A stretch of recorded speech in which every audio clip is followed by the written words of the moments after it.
ಗಲಾಟೆಗೆ ಬಿಜೆಪಿನೇ ಕಾರಣ ಅಂತ ಸಿಎಂ ಈಗ ಮೈಸೂರಲ್ಲಿ ಆರೋಪ ಮಾಡಿದ್ದಾರೆ. ಅದು ಸತ್ಯಕ್ಕೆ ದೂರವಾಗಿರುವಂಥದ್ದು. ನನ್ನ ಕ್ಷೇತ್ರದಲ್ಲೂ ಕೂಡ ನಾನು ನೋಡಿದ್ದೇನೆ. ಯಾವುದೇ ಗಣೇಶನ ಮೆರವಣಿಗೆಗೆ ವಿಸರ್ಜನೆಗೆ ಈ ಬಾರಿ ಈ ಸರ್ಕಾರ, ಕಾಂಗ್ರೆಸ್ ಸರ್ಕಾರ ತಡೆಯನ್ನು ಒಡ್ಡಿದೆ. ಯಾವಾಗಲೂ ಕೂಡ ಈ ರೀತಿಯಲ್ಲಿರಲಿಲ್ಲ.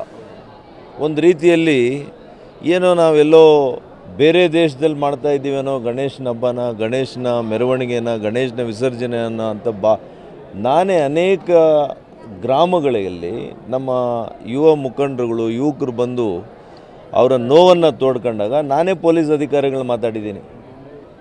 ಇದರಲ್ಲಿ ರಾಜಕಾರಣ ಮಾಡಲಿಕ್ಕೆ ಹೋಗ್ತಾ ಇಲ್ಲ. ಹಾಗಾಗಿ ಅವರು ಒಂದ್ಸಲಿ ವಿಮರ್ಶೆ ಮಾಡಲಿ, ಅಧಿಕಾರಿಗಳನ್ನು ಯಾಕೆ ಈ ರೀತಿಯಲ್ಲಿ ಮಾಡ್ತಾ ಇದ್ದಾರೆ ಅಂತ ತಿಳ್ಕೊಳ್ಳಿ. ವರ್ಷಕ್ಕೆ ಆಗೋದು ಒಂದು, ಎಲ್ಲರೂ ಕೂಡ ಮೊದಲನೇ ದೇವರು ಅಂತ ಗಣೇಶನನ್ನು ನಾವು ಪೂಜೆ ಮಾಡ್ತೀವಿ. ಇಂಥ ಬಹುಸಂಖ್ಯಾತ ಹಿಂದೂ ದೇಶದಲ್ಲಿ ಹಿಂದೂಗಳ ಭಾವನೆಗಳಿಗೆ ಧಕ್ಕೆ ತರುವಂಥ ವಿಚಾರದಲ್ಲಿ ಹಿಂದೂಗಳು ಅತ್ಯಂತ ಭಕ್ತಿಯಿಂದ ಪೂಜೆ ಮಾಡುವಂಥ ಗಣೇಶನ ಒಂದು ಕಾರ್ಯಕ್ರಮಕ್ಕೇ ವಿಘ್ನ ಮಾಡುವಂಥದ್ದು ಅದು ನಿಜವಾಗಿಯೂ ಸರಿ ಇಲ್ಲ. ನೀವೇ ನೋಡಿದ್ದೀರಿ, ಪೊಲೀಸ್ ವ್ಯಾನಲ್ಲಿ ಗಣೇಶನ ವಿಗ್ರಹ ಇಟ್ಕೊಂಡಿದ್ರು. ಎಲ್ಲಾದರೂ ಆಗಿತ್ತಾ ಇದು? ಸರ್, ನಾವು ಮೂಢ ವಿಚಾರವಾಗಿ ಕೋರ್ಟಿಂದ ಯಾವ ರೀತಿ ತೀರ್ಪು ಬರ್ಬೋದು ಅಂತ ತಮ್ಗೆ ಅನ್ಸುತ್ತೆ ಸರ್?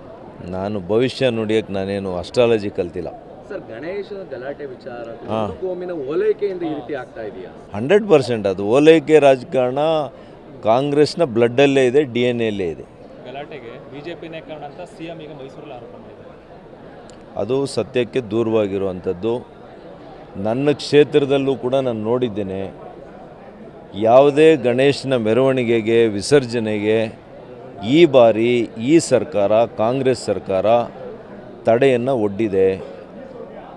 ಯಾವಾಗಲೂ ಕೂಡ ಈ ರೀತಿಯಲ್ಲಿರಲಿಲ್ಲ.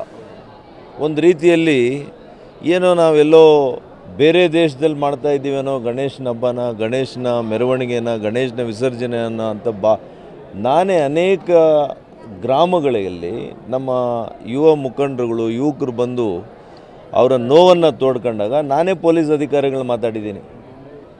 ಇದರಲ್ಲಿ ರಾಜಕಾರಣ ಮಾಡಲಿಕ್ಕೆ ಹೋಗ್ತಾ ಇಲ್ಲ. ಹಾಗಾಗಿ ಅವರು ಒಂದ್ಸಲಿ ವಿಮರ್ಶೆ ಮಾಡಲಿ, ಅಧಿಕಾರಿಗಳನ್ನು ಯಾಕೆ ಈ ರೀತಿಯಲ್ಲಿ ಮಾಡ್ತಾ ಇದ್ದಾರೆ ಅಂತ ತಿಳ್ಕೊಳ್ಳಿ. ವರ್ಷಕ್ಕೆ ಆಗೋದು ಒಂದು, ಎಲ್ಲರೂ ಕೂಡ ಮೊದಲನೇ ದೇವರು ಅಂತ ಗಣೇಶನನ್ನು ನಾವು ಪೂಜೆ ಮಾಡ್ತೀವಿ. ಇಂಥ ಬಹುಸಂಖ್ಯಾತ ಹಿಂದೂ ದೇಶದಲ್ಲಿ ಹಿಂದೂಗಳ ಭಾವನೆಗಳಿಗೆ ಧಕ್ಕೆ ತರುವಂಥ ವಿಚಾರದಲ್ಲಿ ಹಿಂದೂಗಳು ಅತ್ಯಂತ ಭಕ್ತಿಯಿಂದ ಪೂಜೆ ಮಾಡುವಂಥ ಗಣೇಶನ ಒಂದು ಕಾರ್ಯಕ್ರಮಕ್ಕೇ ವಿಘ್ನ ಮಾಡುವಂಥದ್ದು ಅದು ನಿಜವಾಗಿಯೂ ಸರಿ ಇಲ್ಲ. ನೀವೇ ನೋಡಿದ್ದೀರಿ, ಪೊಲೀಸ್ ವ್ಯಾನಲ್ಲಿ ಗಣೇಶನ ವಿಗ್ರಹ ಇಟ್ಕೊಂಡಿದ್ರು. ಎಲ್ಲಾದರೂ ಆಗಿತ್ತಾ ಇದು? ಸರ್, ನಾವು ಮೂಢ ವಿಚಾರವಾಗಿ ಕೋರ್ಟಿಂದ ಯಾವ ರೀತಿ ತೀರ್ಪು ಬರ್ಬೋದು ಅಂತ ತಮ್ಗೆ ಅನ್ಸುತ್ತೆ ಸರ್? ನಾನು ಭವಿಷ್ಯ ನುಡಿಯೋಕ್ಕೆ ನಾನೇನು ಅಸ್ಟ್ರಾಲಜಿ ಕಲ್ತಿಲ್ಲ. ಸರ್, ಗಣೇಶನ ಗಲಾಟೆ ವಿಚಾರ ಕೋಮಿನ ಓಲೈಕೆಯಿಂದ ಈ ರೀತಿ ಆಗ್ತಾ ಇದೆಯಾ? 100% ಅದು ಓಲೈಕೆ ರಾಜಕಾರಣ ಕಾಂಗ್ರೆಸ್ನ ಬ್ಲಡ್ಡಲ್ಲೇ ಇದೆ, DNA ಇದೆ.